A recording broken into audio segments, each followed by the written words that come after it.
¿Qué tal, chicos? Buenos días. Muy buenos días con todos.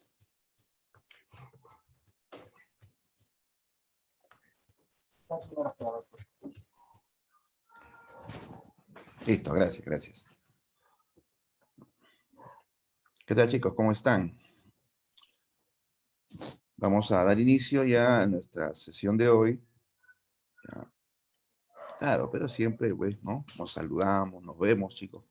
A ver, quiero verlos, ¿no? Siempre es un gusto reencontrarnos, ¿no? Para poder continuar, ¿no? Nuestro programa de estudios, ¿no? Y saber también cómo están, chicos, ¿no? Siempre estamos también con la preocupación, ¿no? De de la familia, del colegio, ¿no? Hay que cuidarnos, hay que siempre ser cautelosos, ¿no? En estos tiempos que a veces salimos, nos descuidamos un poco y a veces nos enfermamos, ¿no? Entonces hay que cuidarnos mucho, ¿no? Lo digo porque son muchas personas porque, que a nuestro alrededor se enferman, ¿no? Amigos, familiares, colegas, ¿no? Y nos preocupa. Por eso también a ustedes les pedimos eso, que se cuiden mucho, ¿no? Muy bien, vamos a entonces empezar. Hola, Arián, buenos días. Eh, a ver, hemos avanzado ya, chicos, cuatro temas. Nos toca abarcar el capítulo 5. ¿Ya? A ver, un momentito, voy a compartir y empezamos.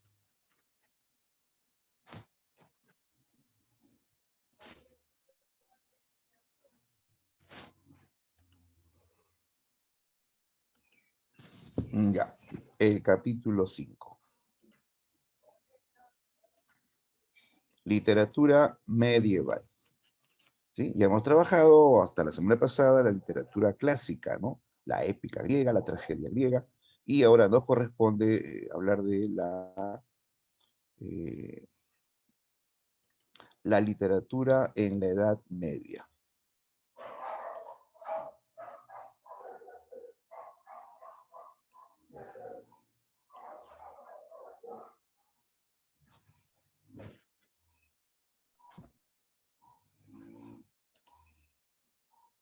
Un momentito, vamos a admitir a los chicos que están ingresando.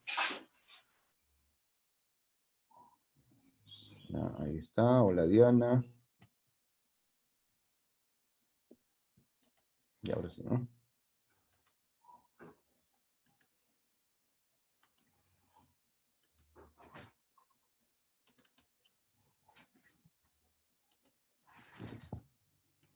Listo. Ahora sí, arrancamos. ¿Qué tal, Ramos? ¿Cómo estás? Ahora sí. Bien, literatura medieval, vamos a centrarnos en, sobre todo aquí, eh, un autor clave de este periodo, el más representativo, ¿no? El famoso Dante Alighieri. ¿Ya? Bien, entonces vamos a la época. Primero la Edad Media, ¿no? La larga Edad Media. Ya por historia nosotros hemos oído pues, de esta época que abarcó 10 siglos, 1000 años, ¿no? La época de de las cruzadas, por ejemplo, ¿no? La época de los caballeros andantes, ¿no? La época del feudalismo, ¿no? Pero sobre todo una época en donde cobró mucha importancia el aspecto religioso, ¿no? La época más religiosa de toda la historia, ¿sí? Que comenzó, que comenzó tras la caída de Roma, ¿no? ¿Sí? Y recordarás que Roma, pues la Roma de Occidente cayó en el siglo V, ¿no? Cae Roma en el siglo V tras las invasiones de los bárbaros y esto da inicio a la Edad Media hasta el siglo XV, donde se produce otro hecho histórico clave, ¿no? La toma de Constantinopla. ¿Sí? Cae Constantinopla en poder de los turcos ese episodio marcaría pues el fin de la Edad Media. Para otros también, otros estudiosos hablan de que el fin de la Edad Media es también el descubrimiento de América, ¿no? Pero igual ambos hechos ocurren en el siglo XV, ¿no? Entonces fueron 10 siglos, 1000 años de Edad Media, ¿no? Y ahí, como te decía, en esta etapa cobra mucha importancia el aspecto de la religión, ¿no? ¿Cuál fue la institución más poderosa de la Edad Media? La más influyente, la que controló toda la cultura y la vida social de esa época. ¿Cuál? Claro, así es, la Iglesia Católica, ¿no? En esta época se da el auge de la Iglesia.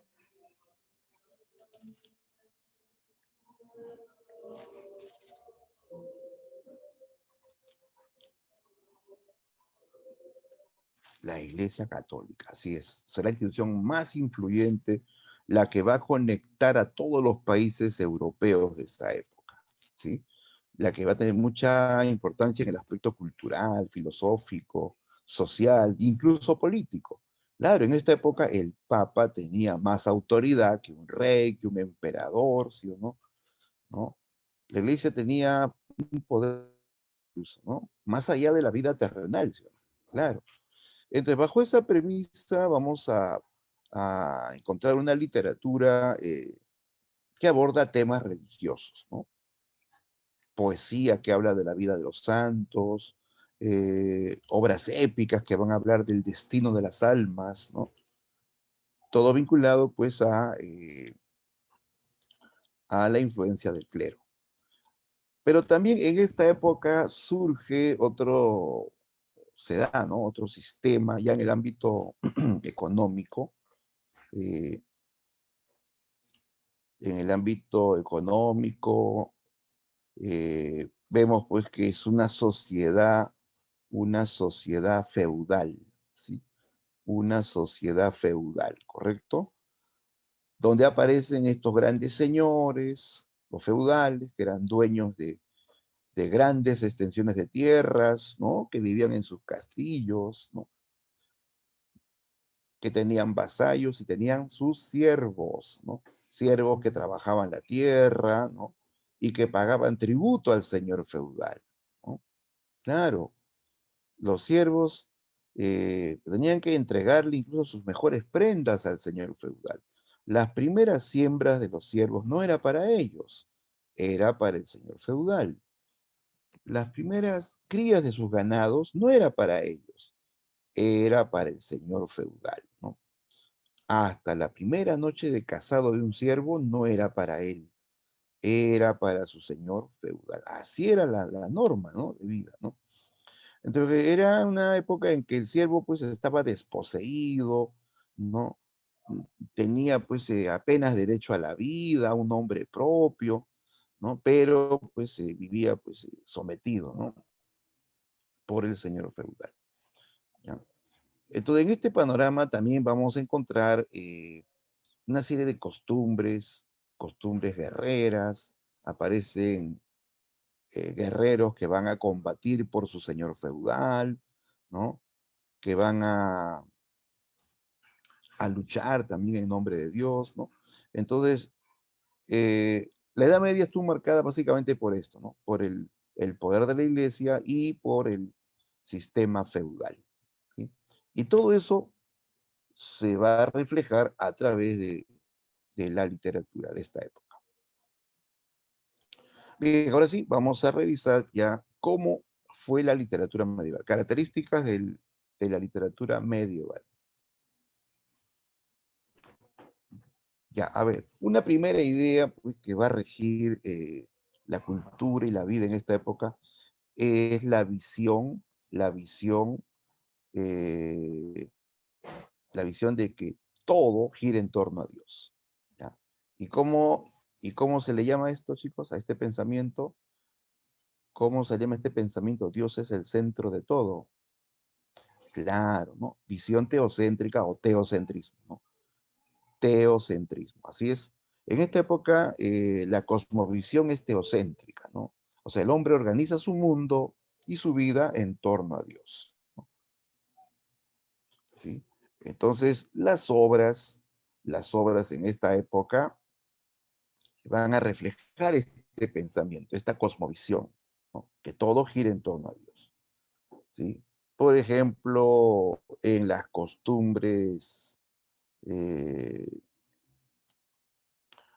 costumbres incluso guerreras, ¿no? Claro, vamos a ver que todo se encomendaba a Dios, ¿no? Eh, Incluso cuando los guerreros iban a batirse en duelos, esos duelos a caballo con lanza en mano, según las creencias, no ganaba el mejor, no ganaba el que Dios decidía, ¿no? Todo giraba en torno a Dios, ¿no? O si leemos la Divina Comedia, Dante te habla de un viaje fantástico al mundo de los muertos, ¿no? El destino de las almas después de la muerte, en un paraíso con Dios o en un infierno sin Dios, ¿no? De todo giraba en torno a este concepto, Dios es el centro de todo, ¿sí? Entonces, las obras de esta época van a tener temas religiosos o también temas caballerescos o heroicos, digamos, ¿no? O sea, van a haber obras que nos hablarán de héroes, héroes guerreros que van a combatir en este periodo, ¿no? ¿No? Por ejemplo, los cantares de gesta, ¿no? O las novelas de caballería. Van a tener esta temática, ¿no? Esta temática guerrera, caballeresca, ¿no? En tercer lugar, las obras de este periodo tienen fin didáctico, didáctico moral, ¿ya? ¿Cuándo se dice que hay fin didáctico?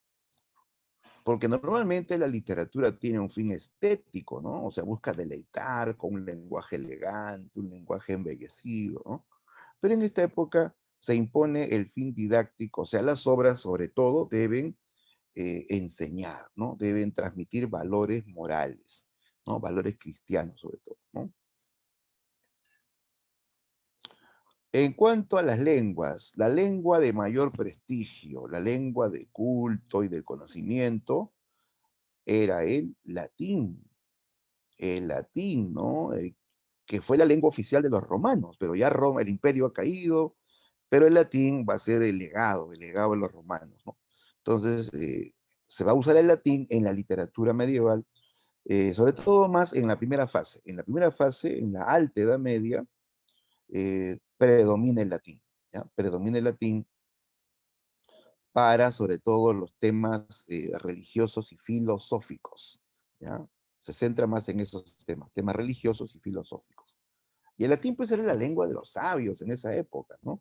O sea, no todos hablaban latín, ¿no? ¿El pueblo hablaba latín? No, el pueblo hablaba su lengua nacional, pues, ¿no? El latín era la lengua de los círculos eruditos, también la lengua oficial del clero también, ¿no? Pero no era la lengua, pues, digamos, eh, comunitaria o popular, no. Entonces van a escribirse textos literarios en latín. Pero también junto al latín, posteriormente, ¿no? Aparecen obras en lenguas vulgares o populares, ¿ya? Cuando digo vulgar no me refiero a que sea grosero, de baja categoría, no, no, son las lenguas nacionales, lenguas de los pueblos. Claro, harían, por ejemplo, el toscano, no es una lengua vulgar. Toscano, que es el italiano antiguo o el italiano que están haciendo, ¿no? Es una lengua popular o vulgar. Ya, entonces, lenguas vulgares son las lenguas que se hablaban en los pueblos, en los diferentes pueblos europeos. Ya, aquí vas a incluir dos grupos. Dentro de lenguas vulgares se incluyen a las lenguas romances. Lenguas romances. A ver, ¿quién me dice qué son lenguas romances? Lenguas romances.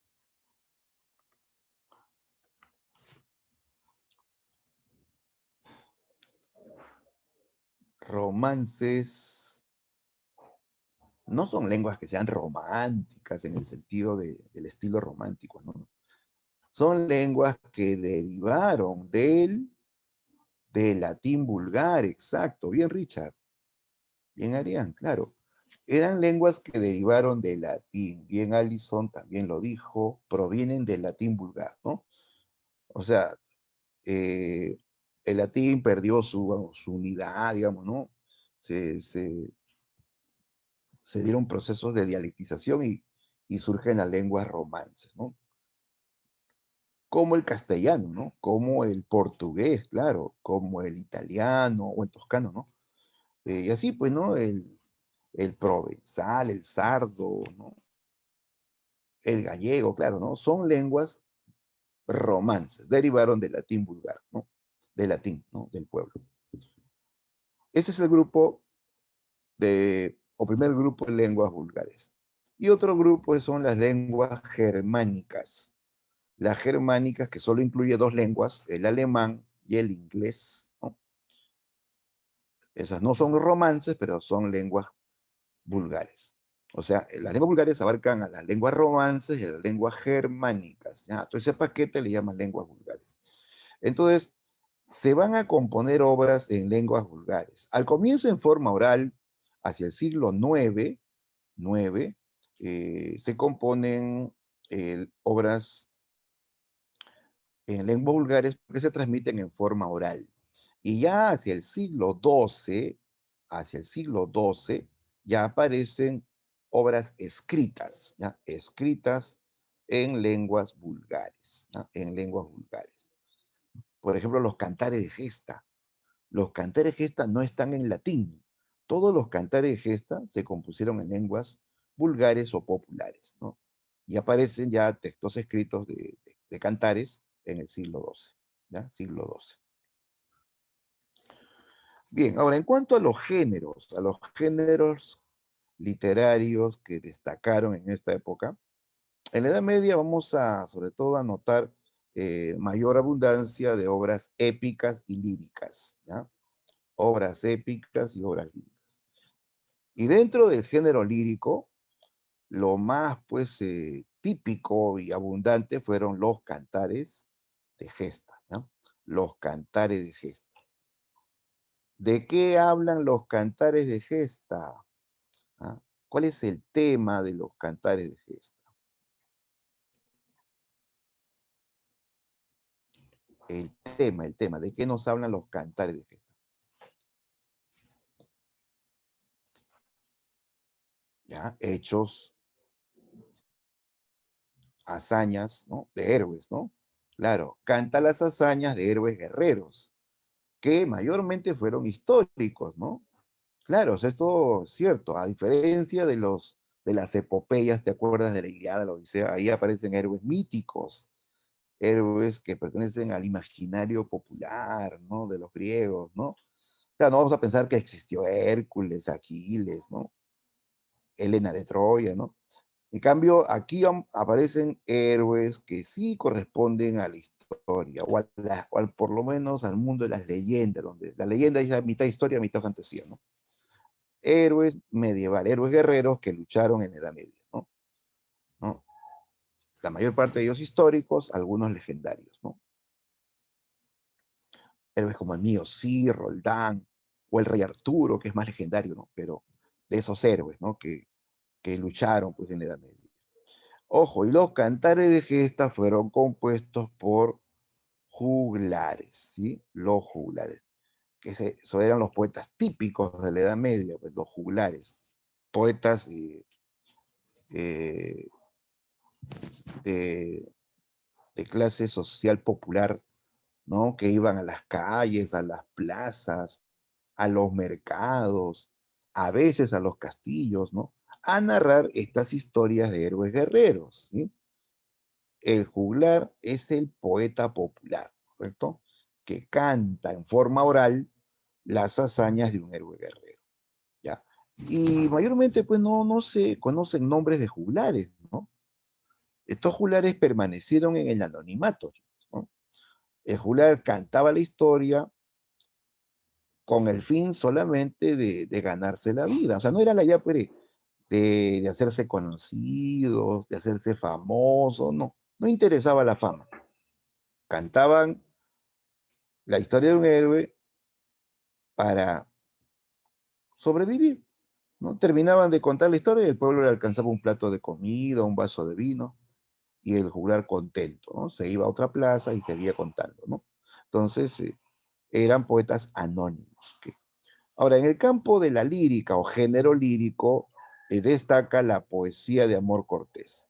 ¿Ya? Poesía de amor cortés. ¿Ya? O sea, la poesía amorosa en el ámbito de las cortes, de los palacios, ¿ya? En el ámbito de la nobleza.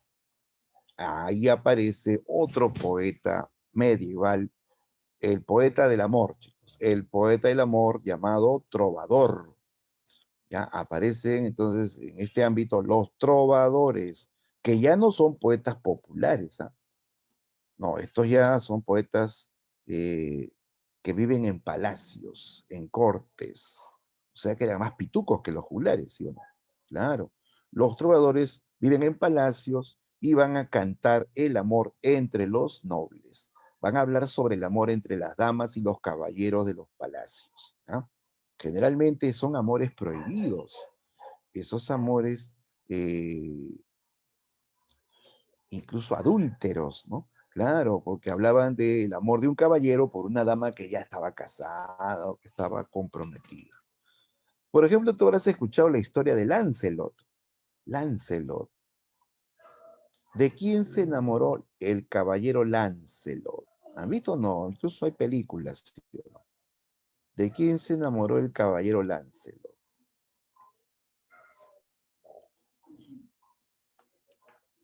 Se enamora de una mujer casada, la esposa de un rey. ¿De qué rey? ¿Qué rey? Nada menos que del rey Arturo, pues, chicos. Y esta reina, muy hermosa, ¿no? Se llamaba Ginebra, la reina Ginebra, ¿no? Y van a haber poemas que van a hablar de Lancelot y de Ginebra, ¿no? Un amor prohibido, ¿no? ¿No? ¿Ya?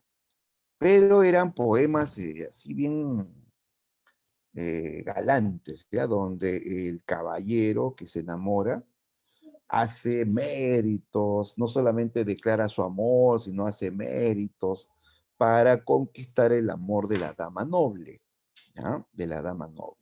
Entonces son declaraciones de amor, incluso de hazañas de caballeros para conquistar el amor de una mujer noble. Ya pues de ahí viene la tradición también de la declaración amorosa, ¿no? Del, del, del hombre hacia la mujer, ¿no? Incluso una declaración galante, ¿no? Así era, pues antes la declaración amorosa, galante y con méritos, ¿no? Para conquistar a la mujer, ¿no? Oye, ¿ahora cómo es? ¿Ah? ¿Ahora también se declaran en forma galante? Creo que ahora ya ni se declaran de frente, ¿no? Por el Facebook, ¿no? Ah, cómo han cambiado los tiempos, ¿no? Antes la declaración era pues galante y tenía que hacer mérito, mérito, estar ahí, ¿no? Para conquistar el amor de la mujer, ¿no? Así es, ¿no? Bien, entonces el trovador te va a hablar del amor entre caballeros y damas de la nobleza, pero damas que eran comprometidas, ¿no? O sea, era un amor prohibido, ¿de acuerdo? Muy bien, sigamos. Ya hemos visto las características de la literatura medieval, ¿no? En cuanto a los temas, las lenguas, los géneros, ¿ya? Vamos a ubicarnos ahora en un contexto específico para hablar de Dante. Nos ubicamos, chicos, en el pre-renacimiento. El pre-renacimiento. O sea, es la antesala del renacimiento. Y que sigue siendo parte de la Edad Media, es la parte final de la Edad Media, pero que sirve de antesala al pre o al renacimiento. Entonces, digamos que es una etapa de transición, ¿ya? Una etapa de paso, de transición del medievalismo al renacimiento, ¿ya? Entonces, en esta etapa de transición del medievalismo al feudalismo, al renacimiento, se van a desarrollar algunos ya cambios, ¿ya? Esto comienza en Italia entre los siglos XIII y XIV, de modo que en esta etapa hay una especie de conjunción entre eh, la cosmovisión teocéntrica y eh, una nueva filosofía que va a ser muy influyente en el Renacimiento, el llamado humanismo. ¿Ya? Aquí comienza a configurarse el humanismo, ¿no? Y como dice el nombre, el humanismo pues revalora al hombre y la razón. O sea, ya no es pues todo fe, no todos dogmas religiosos, sino ahora se busca en este periodo sobre todo armonizar la fe y la razón, ¿no? Entonces aparece ya la idea humanista y los autores comienzan ya pues a reflejar en sus obras conceptos humanistas, conceptos racionales, ¿no? Toda esta etapa corresponde una literatura eh, donde, repito, ya se da esta convivencia entre la temática religiosa y la idea humanista, ¿no? Ya, ¿qué pasaba en este periodo? Ya para este periodo final de la Edad Media, disminuye el poder de la Iglesia, han habido una serie de problemas, las cruzadas han fracasado, se han denunciado hechos de corrupción en el ámbito del clero, todo eso hace pues que el poder de la Iglesia decaiga, ¿no? Para dar paso al humanismo, ¿no? Que ya está pues asomándose, ¿no? Entonces se va a conceder mayor importancia al aspecto humano, ¿no? Al hombre y la vida terrenal, ¿no? Y también comienza el rescate de los clásicos que habían quedado pues guardados en un baúl durante la primera fase de la Edad Media. O sea, la cultura de los griegos y los romanos estaba pues prácticamente olvidada, ¿no? ¿No? Y encerrada, no querían pues que se divulgue esta cultura. Entonces ya en esta etapa del Renacimiento se rescata nuevamente a los clásicos. Los humanistas comienzan a estudiar, ¿no? Toda la cultura clásica de los griegos y los romanos. O sea, todo esto ya es una antesala para lo que sería luego el Renacimiento, ¿no? Bien, entonces en esta etapa se reúnen tres escritores notables en Italia, la trilogía italiana o la trilogía del prerrenacimiento italiano, conformado por el famoso Dante Alighieri, ¿no? Que es la figura más representativa, ¿no? De toda la literatura medieval, y que en este periodo va a componer la Divina Comedia, ¿ya? La Divina Comedia. De esta obra vamos a hablar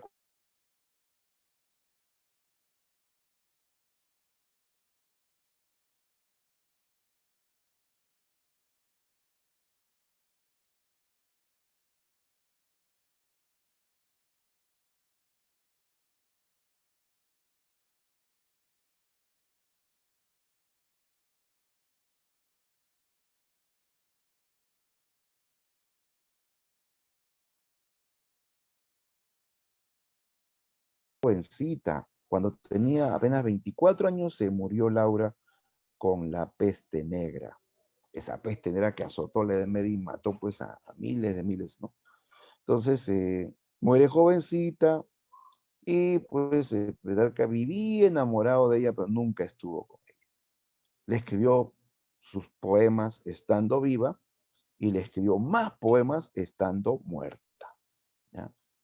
Sí, en la Edad Media las mujeres hasta muertas le hacían poemas. Entonces, todos los poemas que escribió Petrarca en honor a Laura se reúnen en el libro Cancionero, ¿ya? Entonces, Petrarca va a ser un lírico, esencialmente un poeta lírico, ¿ya? Y luego viene Giovanni Boccaccio. Boccaccio que va a destacar en el terreno del cuento, ¿ya? El cuento, ¿no? Eh, con su libro, Decamerón, ¿ya? Decamerón, ya. Chicos, me dan un par de segundos.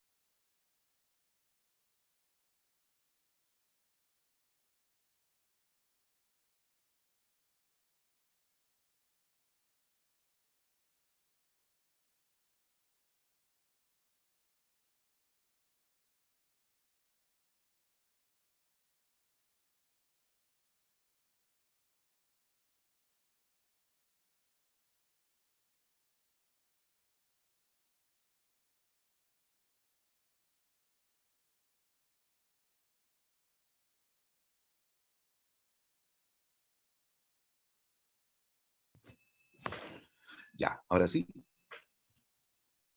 Continuamos. Atención, chicos, sigamos.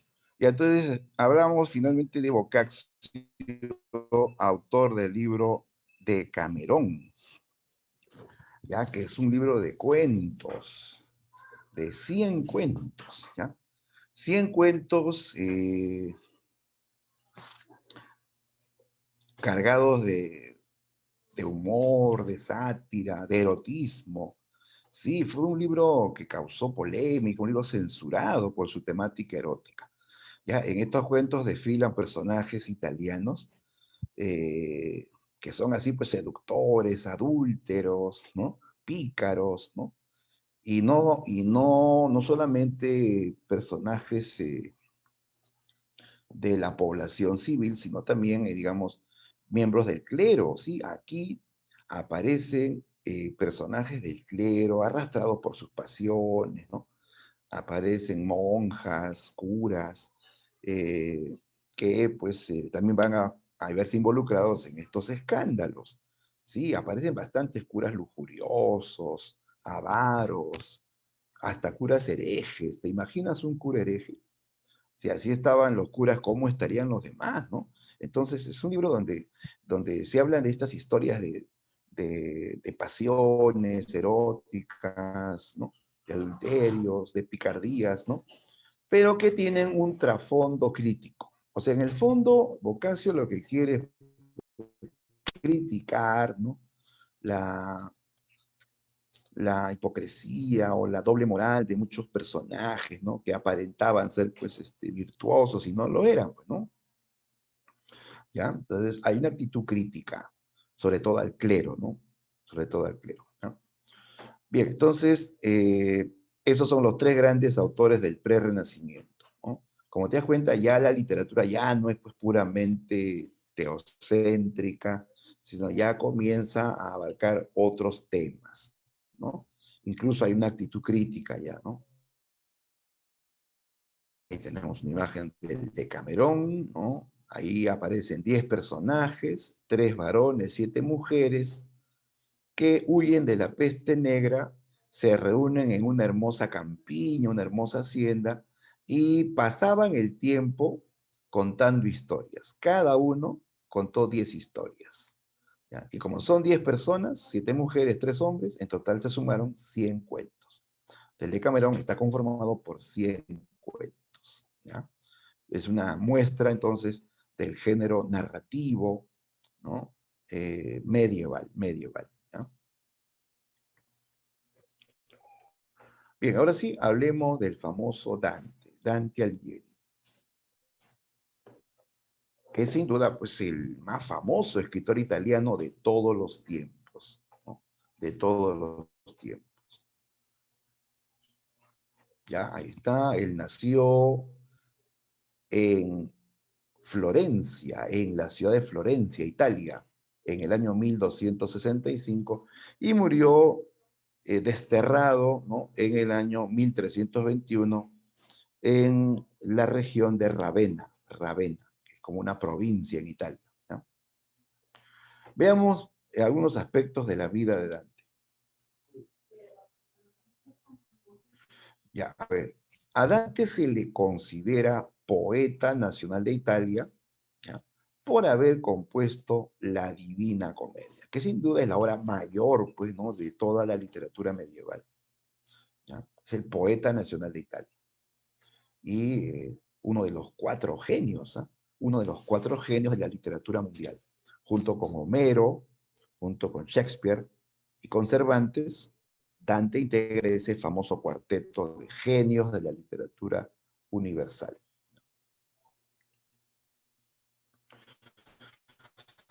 Nació en Florencia en el seno de una familia noble y por eso tuvo buena educación, fue a la universidad, e incluso participó en la vida política de área,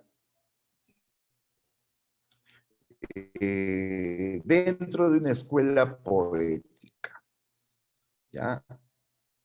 Una escuela eh, italiana denominada Dolce Stil Novo. ¿Ya? Dante fue miembro ilustre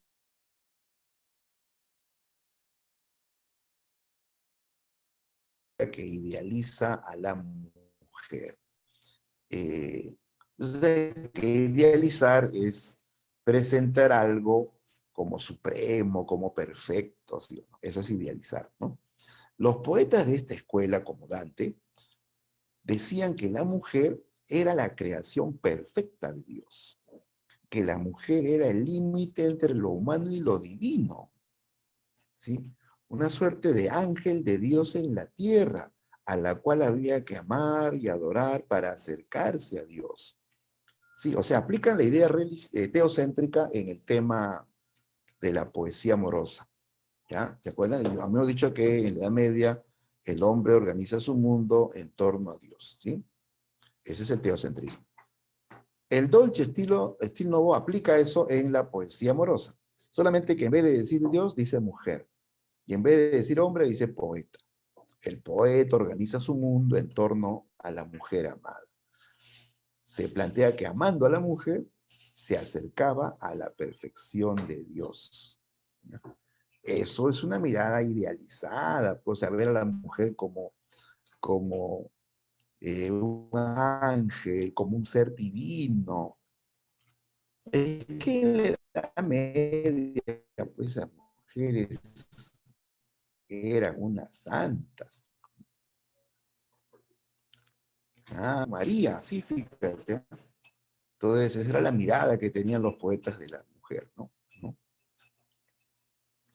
¿Ya? Entonces, Dante hizo lo propio con una musa. ¿Quién era la musa de Dante, chicos? ¿Quién era la musa de Dante? ¿Cómo se llama esta dama italiana a la que le dedicó varias de sus obras? Beatriz, bien harían Beatriz Portinari, ¿no? Dante escribía pensando en Beatriz, pero nunca estuvo con ella. Justamente la idea de la musa en la Edad Media es solamente una inspiración por la cual yo escribo, con el afán de alcanzar algún día su amor, pero no con la idea de tenerla. No, no, o sea, la idea de la musa era como un motor que te inspiraba a escribir, ¿no? Porque si de algún modo la conquistaba, ya no había esa motivación de seguir tratando de luchar por su amor, ¿no? Ya la tenía, pues, ¿no? Entonces la musa siempre era un amor platónico en esta época, ¿no? Entonces Dante va a idealizar a Beatriz Portinari, ¿ya?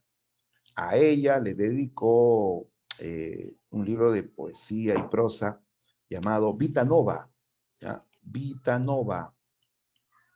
Pensando en Beatriz, escribió Vita Nova, ¿no? Que en castellano significa vida, vida nueva, ¿no? Ahí en este libro habla de su amor por Beatriz.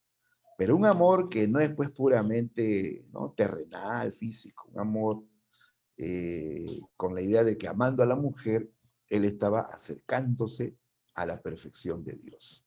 Esa es la idea del Dolce Stil Novo, ¿no? ¿Ya? Además, Dante Alighieri participó en la vida política de Florencia. Claro, por tradición familiar, ¿ya?, por tradición, él perteneció a un partido católico llamado los Güelfos. Los Güelfos, ¿ya? Eran partidarios del Papa, eran papistas, ¿ya?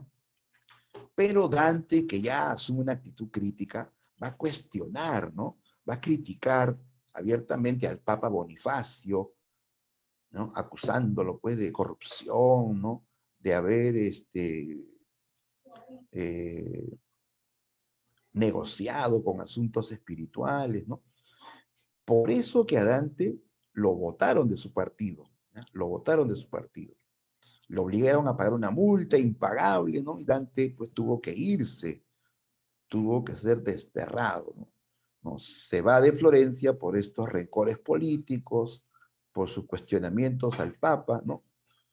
Dante se va para nunca más volver, ¿ya?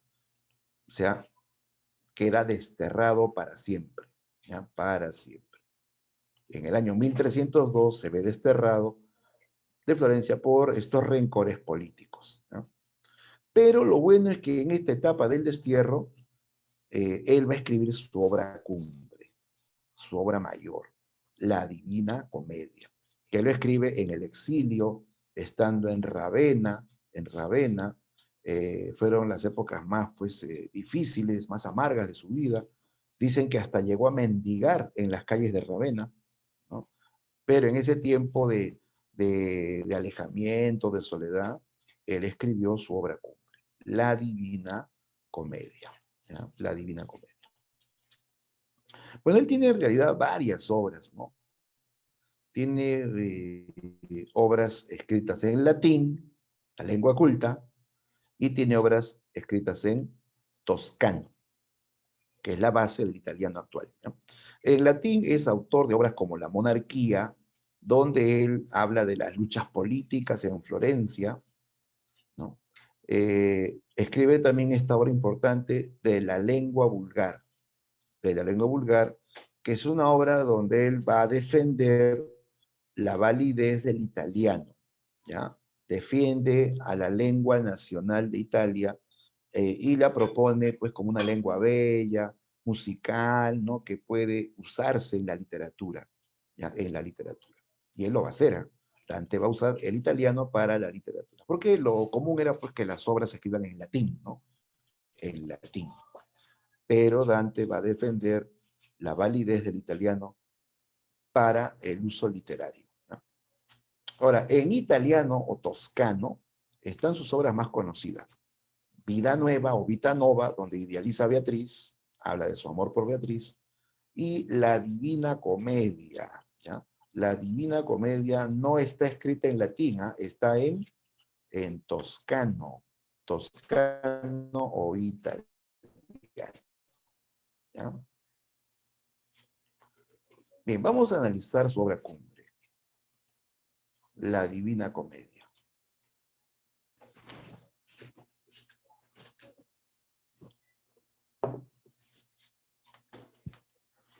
La Divina Comedia, la obra maestra de Dante, ¿no?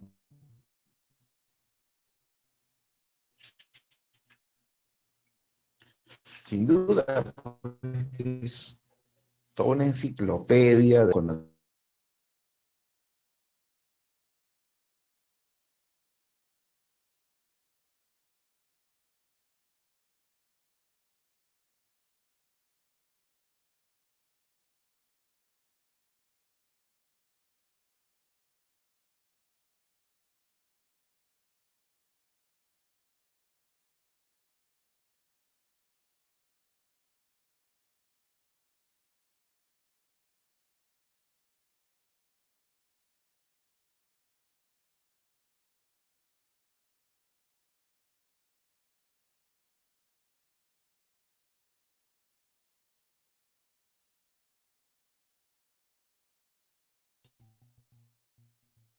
Ya, se fue un ratito la señal, ya estamos de vuelta.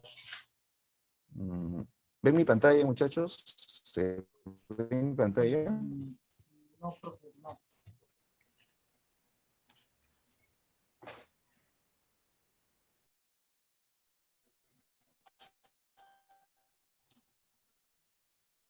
Chicos, los veo congelados, No veo la pantalla, profe. encantados, desencantados.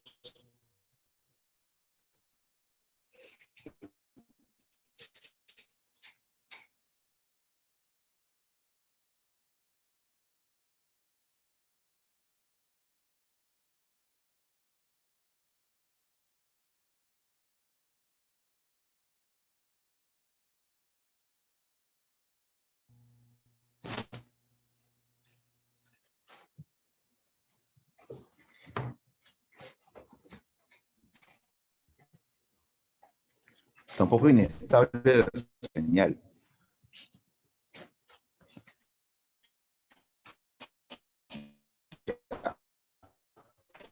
Ya estamos de vuelta. Un ratito, vamos. A ver, ¿ven mi pantalla todos?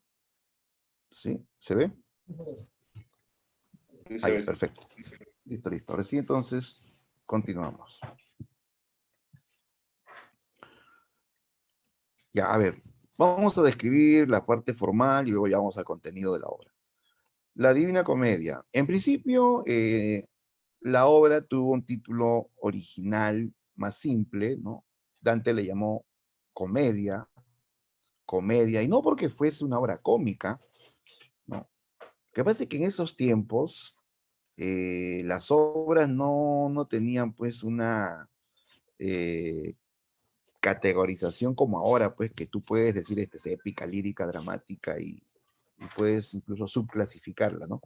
En esa época no, se decía nada más, si la obra tiene un final feliz, comedia, tiene un final triste, tragedia, así era la clasificación antes, ¿no? Entonces, en este caso Dante nos habla de un viaje, ¿no? Que al principio es aterrador, ¿no? En el infierno, el purgatorio, pero al final Dante se salva, Dante llega al paraíso, ¿no? ¿Sí? Entonces se reencuentra con su amada Beatriz, ¿no? Y llega pues a ver la luz que simboliza a Dios. Entonces, este final feliz hace que Dante le llame comedia a su obra, por su final feliz. Y luego viene un escritor italiano de su época que le agregó la palabra divina. ¿Quién le puso divina? ¿Quién le llamó a la obra de Dante divina?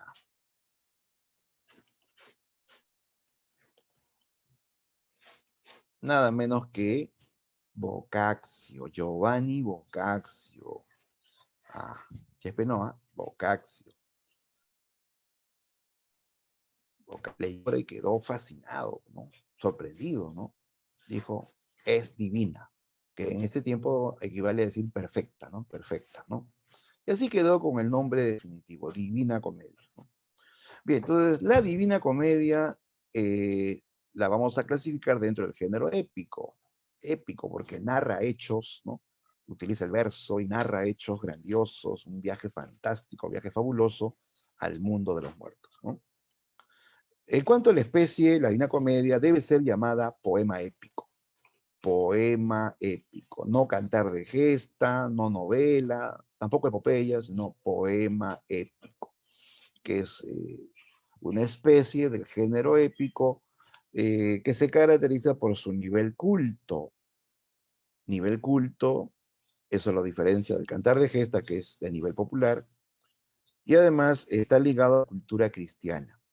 Y eso lo distingue de las epopeyas clásicas, ¿no? Que tienen más vínculo con la cultura grecolatina, ¿no?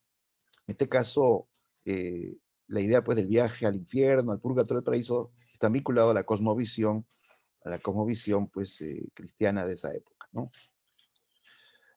En cuanto al narrador, aquí ocurre algo muy peculiar. El narrador es al mismo tiempo el protagonista y es al mismo tiempo el propio Dante, ¿no?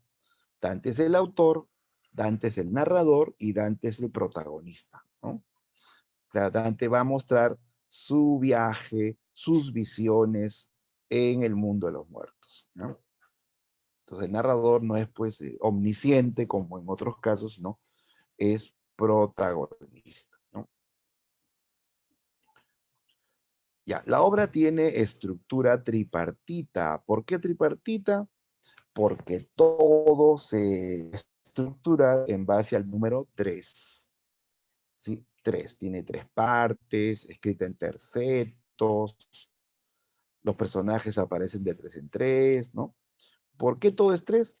Porque el número 3 es alegórico, es simbólico, ¿ya? El número 3 en este contexto tiene una connotación religiosa, ¿ya? Tiene una simbología religiosa.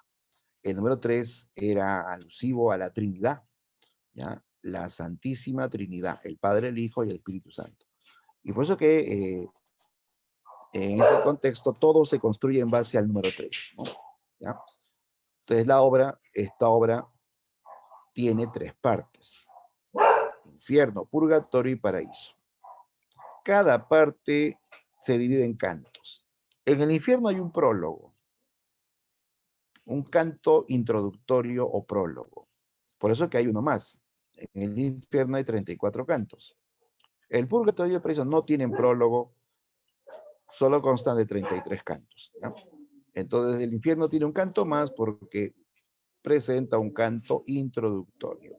Entonces la secuencia es 34, 33, 33. En total sumamos 100 cantos, ¿de acuerdo? En total hay 100 cantos. Utiliza el terceto, o sea, la obra está escrita en series de 3 en 3. ¿Ya? Cada 3 versos forman una estrofa llamada terceto. Nuevamente la idea del 3, terceto, terceto en decasílabo. El decasílabo implica que cada verso, cada línea tiene 11 sílabas. ¿Ya? Ya, y esto importantísimo, ya lo han preguntado varias veces en el examen de admisión de San Marcos, la presencia de las alegorías. La Divina Comedia es una obra esencialmente alegórica. ¿Por qué alegórica? Porque el autor utiliza una serie de símbolos para lograr la reflexión del lector. Utiliza símbolos para transmitir mejor su mensaje, ¿ya?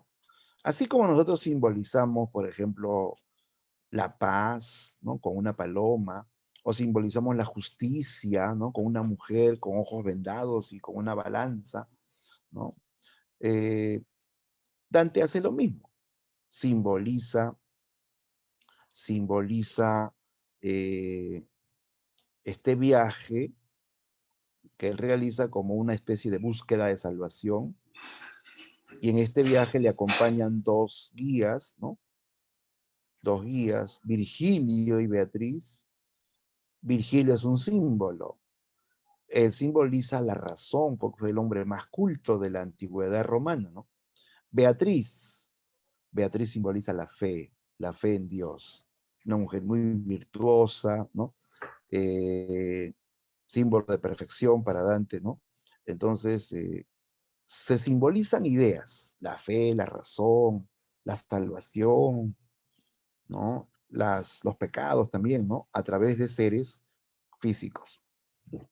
Ya, ahí te pongo algunos elementos alegóricos. Por ejemplo, se menciona una selva oscura, que en realidad es una alegoría, un símbolo de la vida pecaminosa. Se mencionan fieras salvajes, el león, la loba, la pantera, que representan pasiones humanas, ¿no? La soberbia, la avaricia, la lujuria, respectivamente. Virgilio es el símbolo de la razón y la sabiduría antigua, ¿ya? Beatriz simboliza la fe en Dios, el amor divino, ¿ya? Entonces, eso es alegoría. Personajes que simbolizan ideas, ¿no? Pueden ser personas, animales, cosas también, pero que simbolizan ideas, ¿no? Entonces la obra es eminentemente alegórica.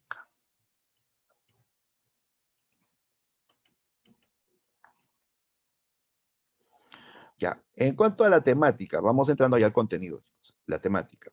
La Divina Comedia tiene como tema central o principal el viaje por los mundos de ultratumba o mundo de los muertos, como alegoría de la purificación y la redención del alma. Claro, Dante va a visitar 3 mundos: el infierno, donde ve el pecado, sobre todo el castigo, ¿no? Para el pecado. Luego va al purgatorio, donde ve la purificación del alma, cómo van limpiando su alma en base a penitencia. Y finalmente la redención o salvación en el paraíso, ¿no? Entonces Dante, en cierto modo, está simbolizando también esta búsqueda de salvación, y participan en esta búsqueda la razón y la fe, Virgilio y Beatriz, ¿no? Otros temas que se suman: el pecado o la vida pecaminosa, la salvación mediante la razón y la fe, ya lo que decíamos hace un momento. Dante viaja en busca de la salvación, y en este viaje colaboran la razón y la fe, ¿no? Virgilio y Beatriz, ¿no? El amor espiritual, la degradación humana, son temas que se van a ir complementando al tema del viaje por el mundo de los muertos. Ojo con el propósito, la finalidad del autor. Habíamos dicho al inicio que una característica de la literatura medieval era el fin didáctico moral, ¿no? Y esto se ve todavía en Dante, ¿no? Dante escribe esta obra no solamente para sorprender o deleitar a un lector, sino para hacerlo reflexionar, ¿no? Para que el hombre recapacite, ¿no? Se dé cuenta de sus vicios, sus errores, ¿no?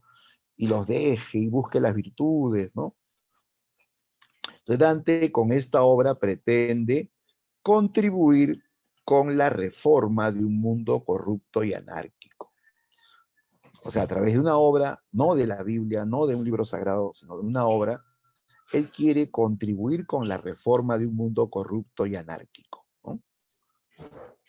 ¿De acuerdo? Por eso muestra eh, cuáles son las consecuencias del bien y las consecuencias del mal, ¿no?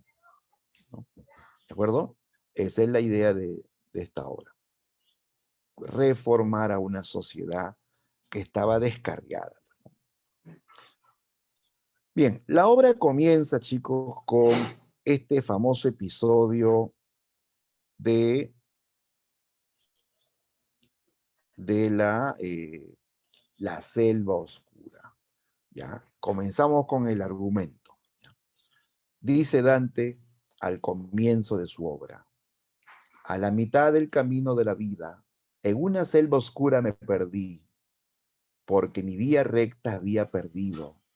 Cuán dura cosa es decir lo que era salvaje selva, áspera y fuerte, que me vuelve el temor al pensamiento. Es tan amarga casi cual la muerte, mas por tratar del bien que encontré, de otras cosas diré que me ocurrieron, ¿no? Es lo que dice: a la mitad del camino de la vida, que mi vía recta había perdido. O sea, estoy en la selva oscura por haberme apartado de la vía recta. La vía recta no significa que esté derechita. La vía recta es el camino del bien, el camino de las virtudes. Él se apartó el camino del bien, el camino de la virtud. La selva es el camino pecaminoso, el camino del pecado, el camino de los vicios, de los errores, ¿sí? Así comienza Dante, con esta alegoría de la selva oscura. Y comienza a narrar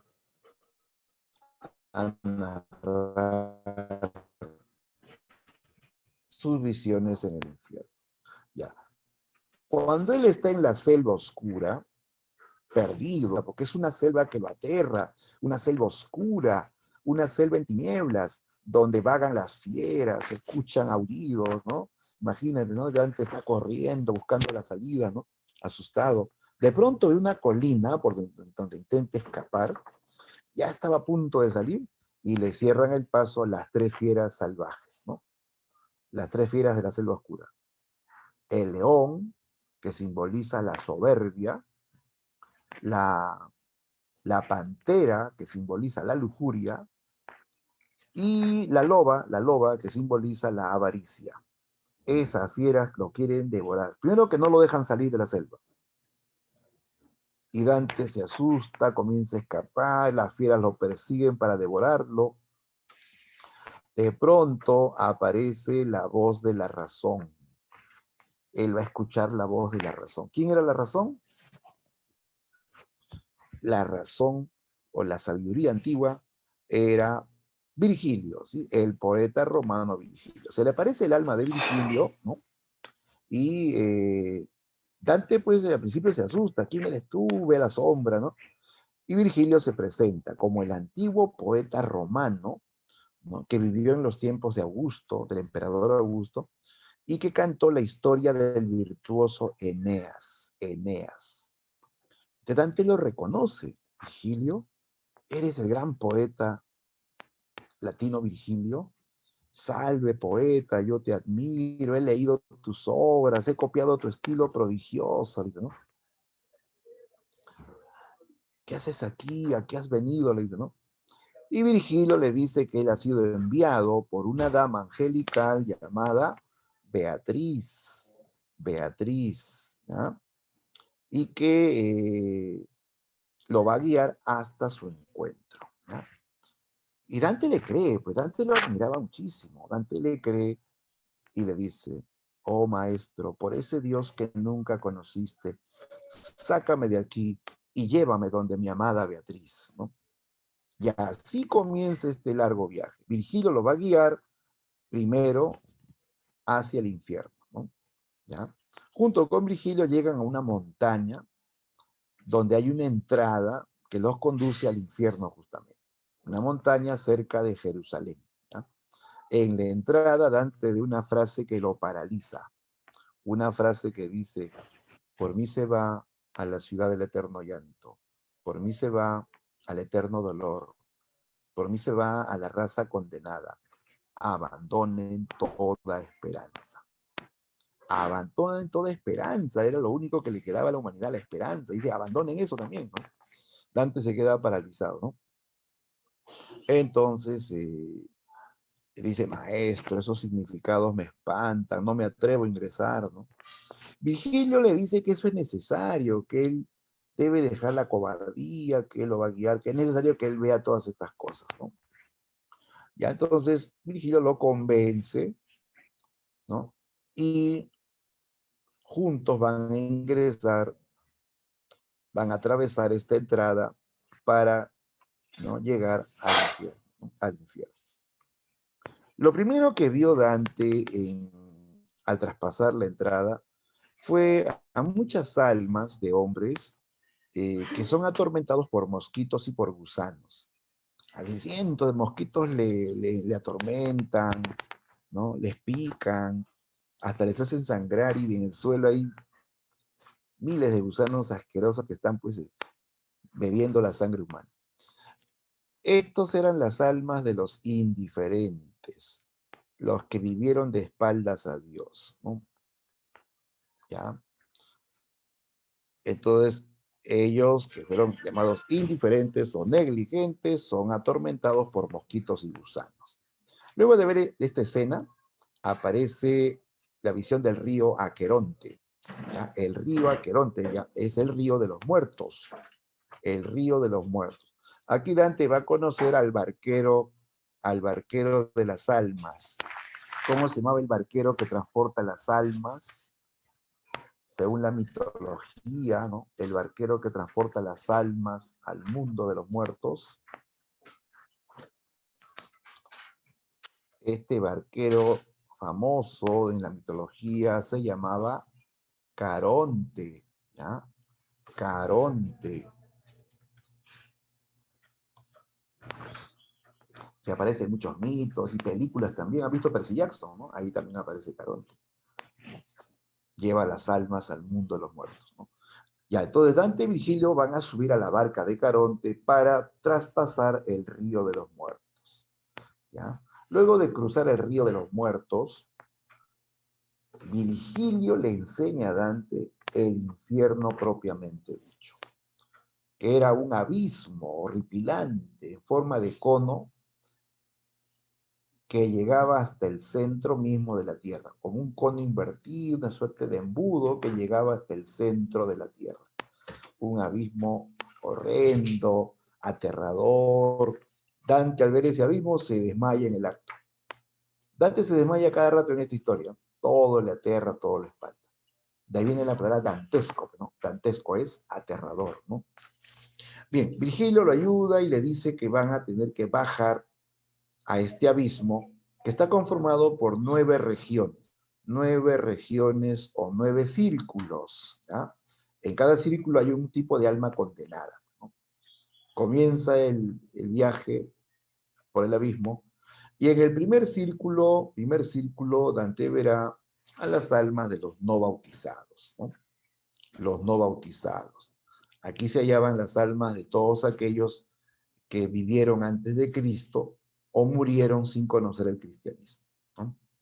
¿Ya? Ellos van a permanecer en un lugar llamado limbo. Limbo, ¿ya? El limbo, ¿no? Que mayormente indica lugar indefinido, ¿no? Sí, indefinido porque este es un lugar que está en el infierno, pero no parece infierno. Es un inmenso jardín donde vagan las almas de los no bautizados, ¿no?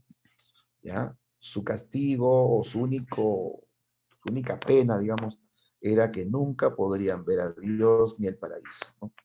Permanecerían por siempre en el limbo. A pesar que eran virtuosos, ¿no? Sí, porque aquí aparecen personajes de la filosofía, de la literatura, del mundo heroico también.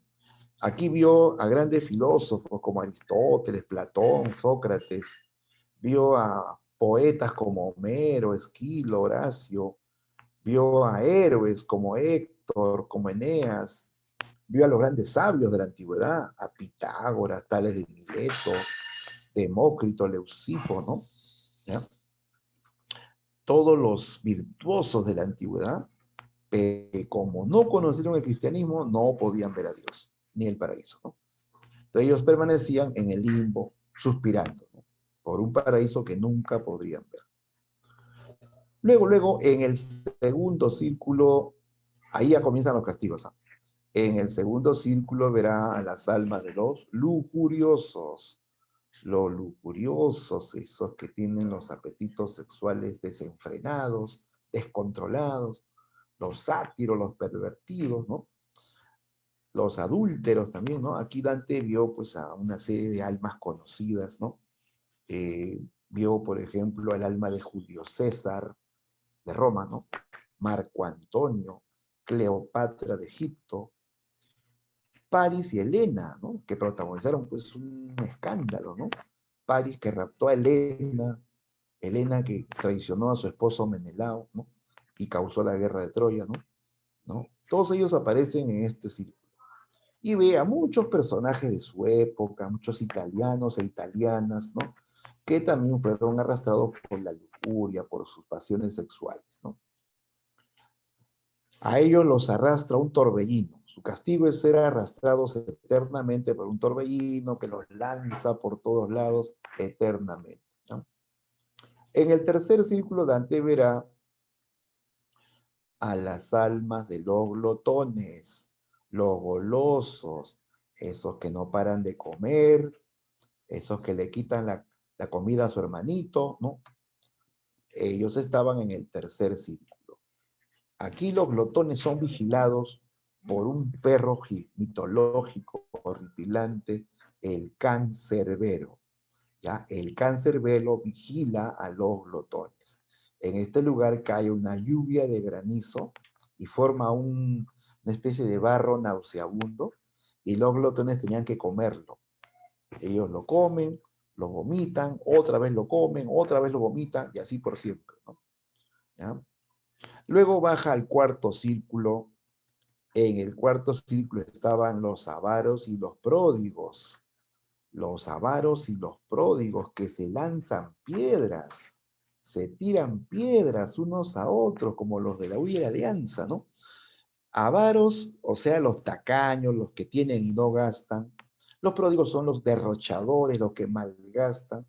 Se tiraban piedras gritándose, ¿por qué guardas? ¿Por qué gastas? Y se tiraban piedras eternamente, ¿no?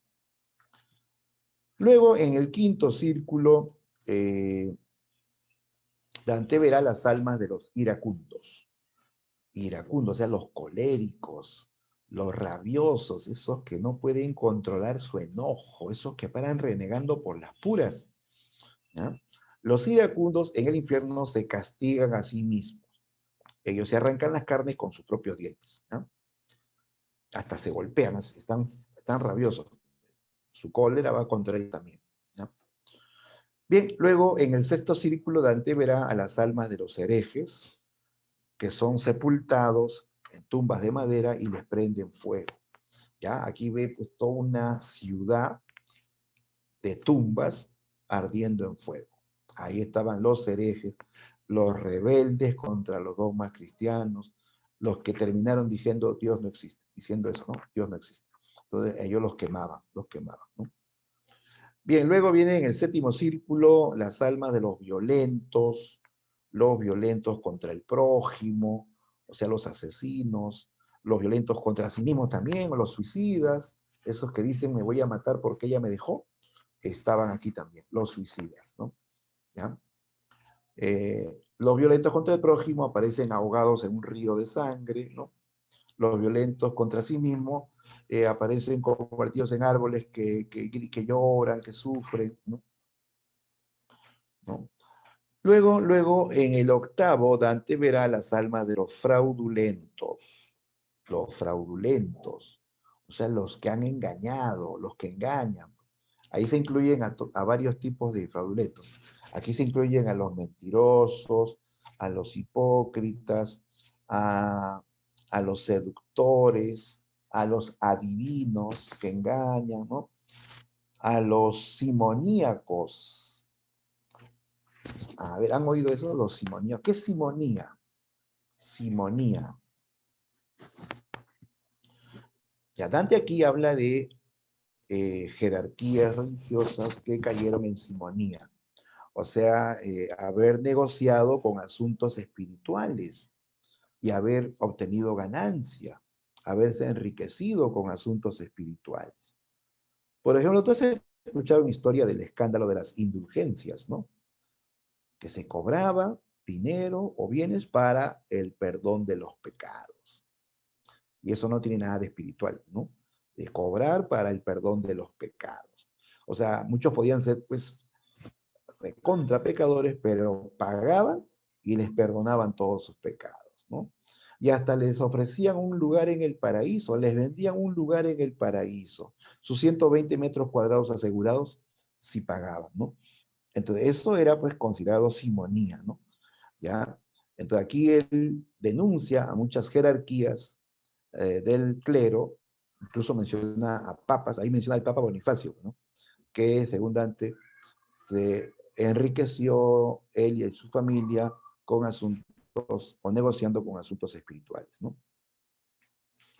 Bien, y luego de esto verá el pozo de gigantes, ¿ya? Hay un lago que se llama Cosito, ¿ya? Y aquí justamente verá al mismísimo Lucifer. Lucifer sumergido en un lago llamado Cosito. ¿Ya? Cosito es un lago, ¿eh? Un lago. Aquí en el noveno círculo, último lugar del infierno, Dante verá al mismísimo Lucifer sumergido hasta la mitad del cuerpo en el lago Cosito. ¿Ya? Aquí Dante lo describe pues monstruoso, a Lucifer gigante, peludo, con alas de murciélago, con 3 caras y 3 bocas, ¿no? ¿Ya? Y sumergido hasta la mitad del cuerpo en un lago gélido. Ahí flotan las almas de los traidores, ¿no? Que están tiritando de frío, sus dientes le rechinan, porque en este lugar ya no hay fuego, ¿ah? Todo es gélido, hace un frío espantoso. Tienen que ir bien abrigados, muchachos, hace un frío espantoso. Y aquí Lucifer pues se tragaba a los traidores. Dante ve cómo Lucifer devoró al traidor más grande de la cristiandad. ¿Quién era el traidor más grande de la cristiandad? Judas, pues no, Judas Iscariote, claro. En una de su boca Lucifer lo despedaza a Judas. En otra boca vio que pataleaba el alma de Cayo Bruto. En historia romana tú sabes que eres el que participó en el asesinato de Julio César, ¿no? Y Julio César era pues, el que lo crió, lo educó, era como su padre, y él participó en esa matanza. Él es un traidor de su protector, ¿no? Y también está su cómplice Casio, que también participó en eh, esa matanza, ¿no? Contra Julio César.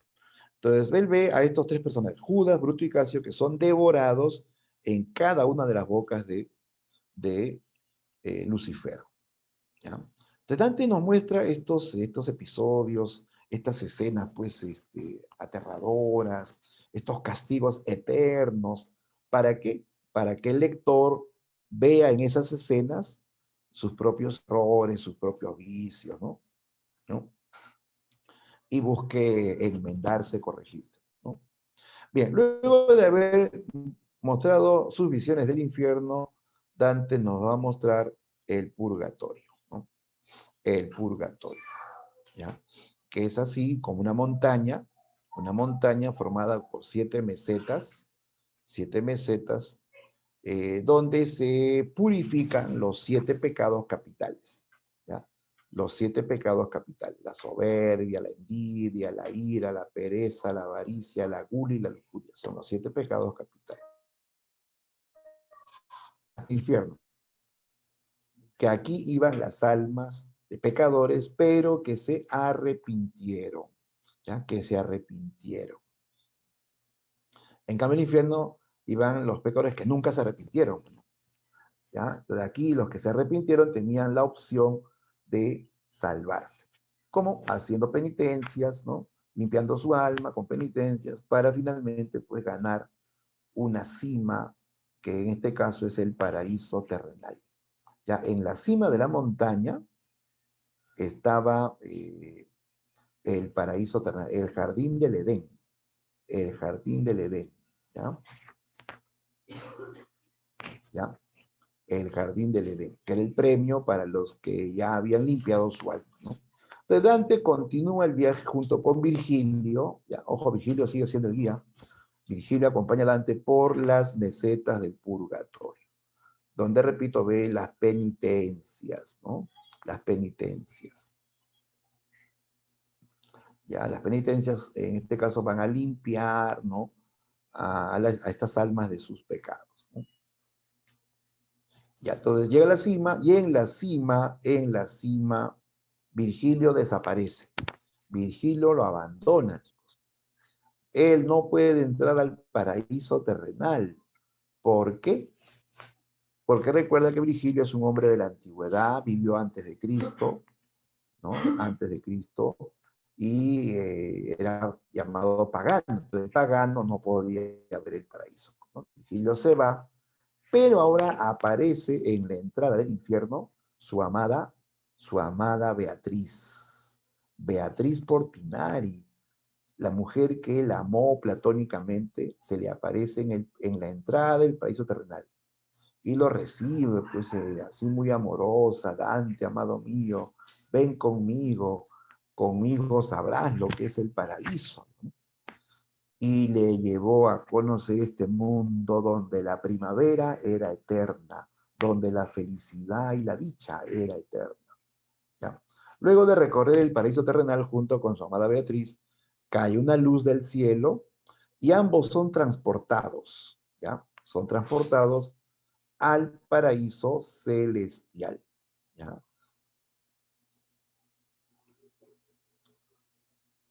¿Ya? Van a ser transportados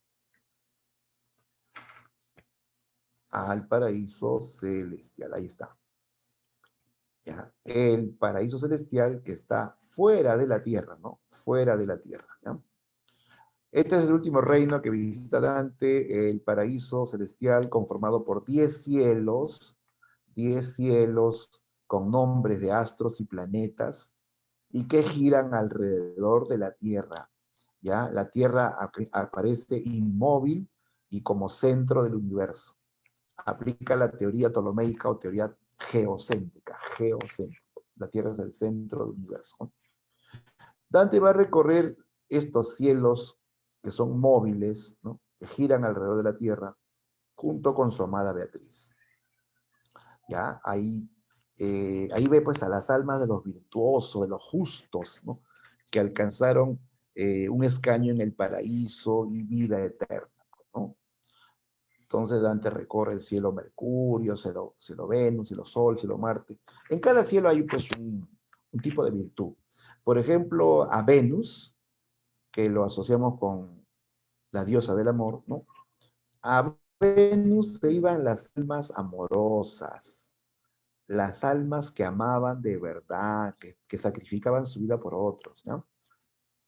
A Marte, a Marte se iban los que lucharon por la fe, ¿ya? Los que lucharon por la fe, muchos teólogos o muchos héroes también que lucharon por la fe, ¿no?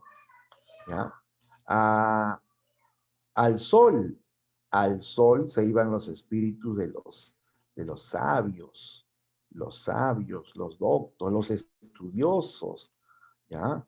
Ahí nos vamos, chicos, ¿ah? Ahí nos vamos, ¿no?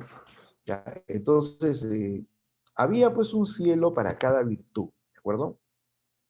Dante recorre todos estos cielos junto con Beatriz hasta el noveno cielo, ¿ya? Para entrar al último cielo, el más alto de todos, el cielo llamado Empíreo, el cielo Empíreo, Beatriz lo deja con su último guía. El último guía de Dante no es Beatriz, ¿ah? Hay un guía más. El tercero y último es San Bernardo, ¿ya? San Bernardo. Que no es un perro, es un ángel, un arcángel. El arcángel San Bernardo guía a Dante al último cielo para que Dante pueda ver a Dios. Aquí ve una escena espectacular, ve miles de ángeles formando una especie de rosa o espiral, ¿no? ¿Ya? Donde en el centro aparece la Virgen María. Luego María emerge de esta espiral. Junto con San Bernardo entonan un himno para invocar a Dios. Finalmente, la visión máxima, la última visión de Dante, aparece Dios, pero bajo la forma de tres esferas luminosas que él no puede ver bien, son tres esferas de gran intensidad, de gran luminosidad, pero que representan a la Trinidad, el Padre, el Hijo y el Espíritu Santo. Dante está convencido que está ante la presencia de Dios. Cae de rodillas, ¿no? ¿No? Incluso le caen lágrimas, siente alegría, se siente salvado, se siente salvado. Quiere ver cómo es Dios, pero no puede, no puede. Sus ojos se cierran, su mente se nubla, su lengua se paraliza. Ni siquiera podía imaginarse cómo era Dios. Dante se siente salvado y cae inconsciente, ¿no? Así termina este largo viaje, con la visión de la Santísima Trinidad. Entonces Dante ha hecho este largo viaje con el fin de salvar su alma.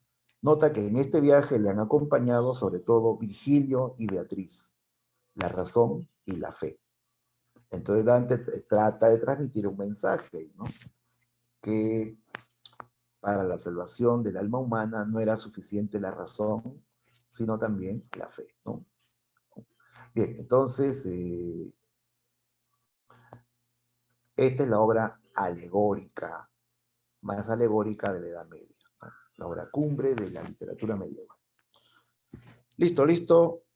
Bien, chicos, ahora sí hemos visto ya el argumento, vemos que es una obra que representa pues la cultura teocéntrica de la Edad Media. Dante todavía representa esa cultura.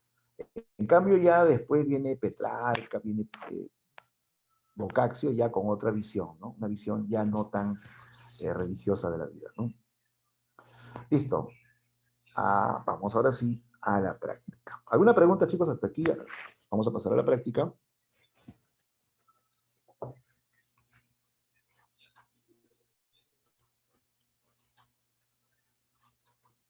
Ya, luego les voy a enviar todas estas diapositivas al intranet para que vean algunos detalles, ¿ya? ¿Ya? Entonces, vamos a continuar con la práctica. ¿Ya? ¿Todos listos?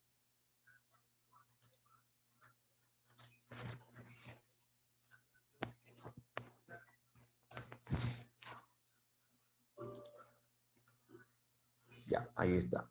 La primera pregunta. Marque la alternativa que no indique una característica básica de la literatura medieval. Que no indique característica de la literatura medieval. O sea, ¿cuál no es característica? A ver, a ver. ¿Cuál no es característica de la literatura medieval?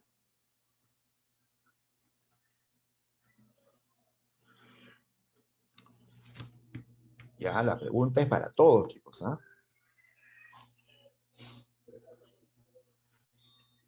No vayas a decir, ya contestó mi amigo, ¿para qué voy a decir? Tienes que decir, de repente tu clave es la correcta, quién sabe, ¿no?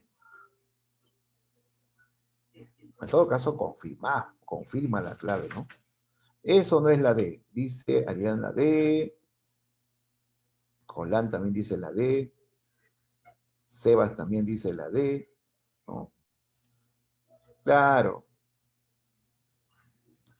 está bien, ¿ah? Es la D. En la Edad Media hubo contrarreforma religiosa. No, pues ¿qué era la contrarreforma religiosa? En historia lo han visto, ¿sí o no? La contrarreforma religiosa fue la reacción o la respuesta a la reforma de Martín Lutero, ¿sí o no? Que había debilitado a la Iglesia Católica. Entonces se reorganiza la Iglesia Católica para detener el avance de las iglesias protestantes. Pero eso ocurre ya después, pues chicos, eso es en el Renacimiento, ya en los inicios de la Edad Moderna, no en la Edad Media, ¿no? Entonces, en la Edad Media no hay contrarreforma religiosa, hay más bien la visión teocéntrica cristiana, ¿no? Entonces, muy bien, excelente, esa es la clave. Siguiente pregunta. 2. A la mitad del viaje de nuestra vida me encontré en una selva oscura por haberme apartado de la vía recta. Ah, cuán penoso me sería decir lo salvaje, áspera y espesa que era esta selva, cuyo recuerdo renueva mi pavor, pavor tan amargo que la muerte no lo es tanto. Según el texto anterior, la vía recta y la selva oscura simbolizan, y la alegoría, que simbolizaba la selva oscura y que simboliza